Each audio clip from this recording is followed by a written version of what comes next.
And డిఎన్ఏలో next issue ఒకసారి take up చేద్దాం. కూటమి సర్కారులో చక్రం తిప్పుతున్న జనసేనలో రగడ మొదలైంది. పాత కమిటీల రద్దు, అధికారిక ప్రతినిధుల తొలగింపుతో పార్టీ శ్రేణుల్లో గందరగోళం తారాస్థాయికి చేరింది. ఎన్నికల ముందు ఒక మాట, అధికారంలోకి వచ్చాక మరొకట అనే చర్చ రాజకీయ వర్గాల్లో హాట్ టాపిక్గా మారింది.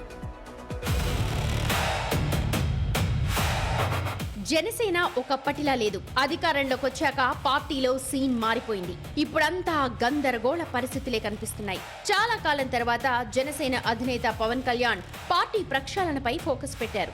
అందులో భాగంగానే పాత కమిటీలు, అధికార ప్రతినిధుల పోస్టులు రద్దయిపోయాయి. దీనిపై ఒరిజినల్ జన సైనికుల్లో తీవ్ర అసంతృప్తి వ్యక్తమవుతోంది. కష్టకాలంలో పార్టీ కోసం చెమటోడ్చిన వాళ్ళని పక్కన పెట్టి కొత్త నాయకత్వం పేరిట వేరే వాళ్లకు పీఠం వేస్తున్నారు అన్న గుసగుసలు క్యాడర్ను ఆందోళనకు గురిచేస్తూ ఉన్నాయి.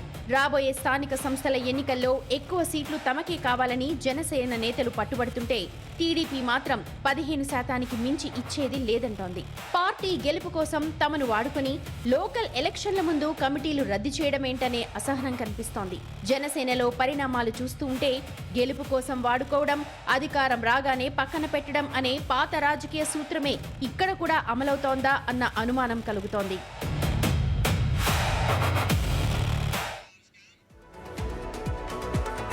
జనసేన పార్టీ ఒక ట్రెమండస్ చేంజెస్ దిశగా వెళ్తోంది. దాన్ని యాక్సెప్ట్ చేయదగిన అంశంగానే కనిపిస్తుంది నాకైతే. ఎందుకంటే ఇప్పుడే పవన్ కళ్యాణ్ పార్టీ పెట్టిన చాలా కాలం తర్వాత పూర్తి స్థాయి రాజకీయ నాయకుడుగా, అంటే పరిపక్వత కలిగిన రాజకీయ పార్టీ నాయకుడిగా, అండ్ పార్టీని కూడా పూర్తి స్థాయి రాజకీయ పార్టీగా విస్తరించే ఆలోచనలో ఉన్నట్టుగా కనిపిస్తుంది. ఎందుకంటే ఈ మధ్యకాలంలో చాలా చేంజెస్ తీసుకొస్తూ ఉన్నారు. తను ఎవరైనా మాట అంటే ఊరుకోవటం లేదు.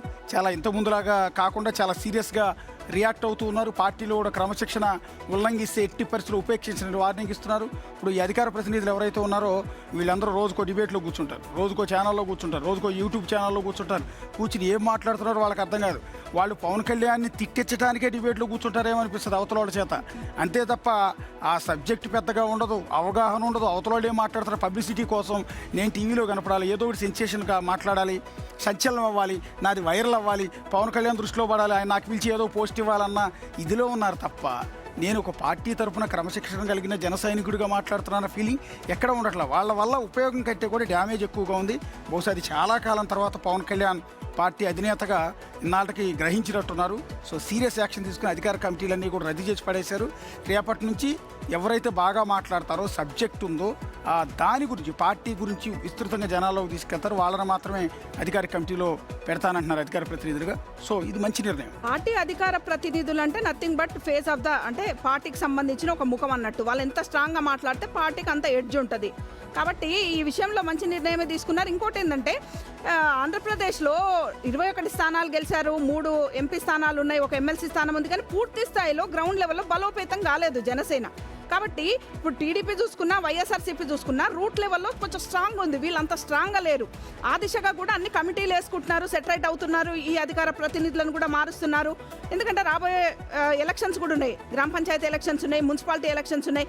ఈ ఎలక్షన్స్ వరకు కూడా ఎవరెవరు ఎక్కడెక్కడ మన పార్టీ స్ట్రాంగ్ ఉంది, అక్కడ ఎవరిని పెట్టాలి, ఎవరిని అధికార ప్రతినిధులుగా పెట్టాలి, ఎవరిని సర్పంచులుగా కావచ్చు, ఎంపీటీసీలుగా కావచ్చు, అన్ని కౌన్సిలర్లుగా ఎవరెవరిని పెట్టాలనేది ఒక అంచనాకు వస్తున్నారు. దీంతో పాటు 3 కూటమిలో 3 పార్టీలు ఉన్నాయి. కాబట్టి మనకు ఎన్ని స్థానాలు డిమాండ్ చేయాలి. అసెంబ్లీ ఎన్నికలు ఒక తరికలు ఉంటాయి, పంచాయతీ ఎన్నికలు ఒక తరికలు ఉంటాయి. కాబట్టి అప్పుడు కొంచెం మనం వెనక్కి తగ్గినా ఇప్పుడు మాత్రం తగ్గొద్దు. ఎందుకంటే రూట్ లెవెల్ క్యాడర్ ఇబ్బంది పడుతున్నారు. కాబట్టి వీళ్ళకి కొంచెం ఎక్కువ మంచి జరిగేలా చూడాలి. కాబట్టి పార్టీకి ఎవరైతే గట్టిగా కష్టపడ్డారో వాళ్ళకి ఈసారి మంచి చేయాలనే ఉద్దేశంతోనే ఈ ప్రక్షాళన అంతా చేస్తున్నారేమో కూడా అని నాకు అనిపిస్తుంది.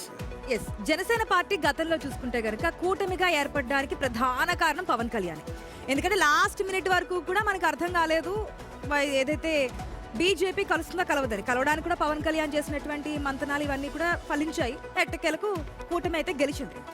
అప్పుడు ప్రతిదానికి అంగీకరించారు. అంటే స్థానాలు తక్కువ ఇస్తానో ఒప్పుకున్నారు, ఇక్కడే కంటెస్ట్ చేయాలని ఒప్పుకున్నారు, దేనికైనా సరే అంగీకరించారు. దానికి రీజన్ కూడా చెప్పారు జన సైనికులు అడిగినప్పుడు. మనం కొంచెం తగ్గాలి, గతంలో మనకు అంత బలం లేదు కదా, సో అందుకని తగ్గానని. లాస్ట్ టైం నాదెండ్ల మనోహర్ ఒక కామెంట్ చేశారు, ఇది వరకట్లా ఇప్పుడు ఉండదు, ఖచ్చితంగా డిమాండ్ చేస్తామని చెప్పి. దానికి సంబంధించి మున్సిపల్ ఎన్నికలకు సంబంధించి టీడీపీ 15% ఇస్తామని చెప్తుంటే కాదు అంటుంది Janasena. At the same time Andhra Pradesh సంబంధించి, అంటే రాజమండ్రి పేపర్ మిల్ సంబంధించి ఎలక్షన్స్ జరిగాయి. దాంట్లో అక్కడ జనసేన టీడీపీ విడివిడిగా పోటీ చేశాయి కూటమిలతో, అక్కడ ఉన్నటువంటి లోకల్ చిన్న చిన్న వాటితో. జనసేన గెలిచింది అక్కడ. టీడీపీ ఓడిపోయింది. ఇక్కడ రెండు పార్టీలు విడివిడిగా కంటెస్ట్ చేశాయి. సో ఎక్కడో కాస్త జనసేన స్ట్రాంగ్ అవడానికి చూస్తోంది. అదేవిధంగా అధికార ప్రతినిధులను రద్దు చేశారు. At the same time Prakasam Nellore జిల్లాకు సంబంధించినటువంటి కమిటీలను కూడా రద్దు చేశారు. ఫుల్ ఫ్లెజ్డ్ గా ఫోకస్ గా ముందుకెళ్లే విధంగా నెక్స్ట్ ఎలక్షన్స్ నాటికి మాకిన్ని స్థానాలు కావాలని చెప్పి డిమాండ్ చేసే విధంగా ముందుకెళ్లడానికి గట్టిగా ప్రయత్నాలు చేస్తుందని చెప్పొచ్చు. ఈ విధంగా ప్రణాళికలు కూడా రచిస్తున్నారని చెప్పి తెలుస్తుంది. ఎస్, ఈ సందర్భంగానే ఒక క్వశ్చన్ రైజ్ అవుతోంది. సో పార్టీనే నమ్ముకుని మొదటి నుంచి జనసేన కోసం పనిచేస్తున్న ఒరిజినల్ జన సైనికులకి ఇది మంచి పరిణామమా గడ్డు కాలమా అన్న ఒక క్వశ్చన్ కూడా ఇక్కడ రైజ్ అవుతుంది.